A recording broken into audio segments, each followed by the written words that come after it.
Good morning. Here we are at Inventory Overview. Now I want you to be very patient with this because it can be confusing, but this is what we're going to go over. First of all, we're going to look at the control of inventory, and there are two primary objectives. Why is inventory so important? Because there's a lot of money involved, and it's very easy to lose inventory to damage or to theft. In addition, you need to report that inventory on the financial statements, and those numbers have to be correct. So it's the two primary objectives of control of inventory. So first of all, we've got some procedures that go into place. One is there's always a purchase order, or there should be a purchase order. Two, there should be a receiving report, just to make sure you received. The purchase order and the receiving report should be matched and checked out to make sure they're identical. And then you will also have a subsidiary inventory ledger, very similar to what you would have for accounts receivable or accounts payable, but instead of having customers and vendors, you're going to have parts that shows your inventory. We have to be really careful about how inventory is taken care of because there's so much money involved. First of all, you want to store your inventory in areas that are restricted and only authorized employees can get into. You'll lock high-price items up in a cabinet, and you've all seen this when you go to Walmart or any place that has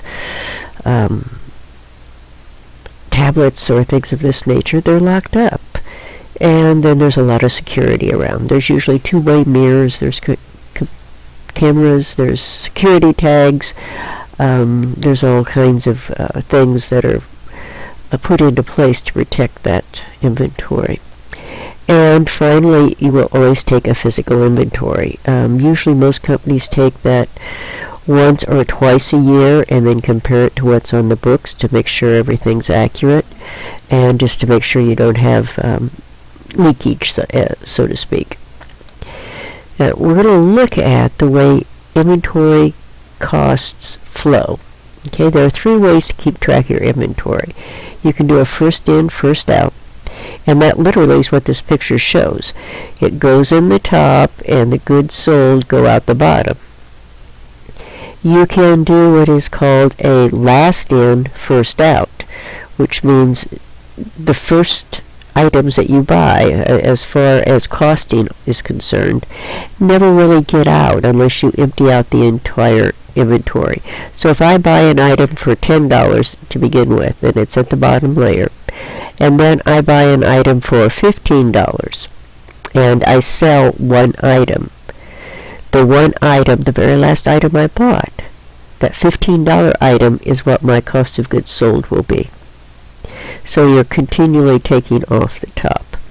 The last way, and there is one more, so be patient, is the average of all the costs, which means they all go in, and you continue to say you have a $10 item, and then you spend $12 for another item identical to it.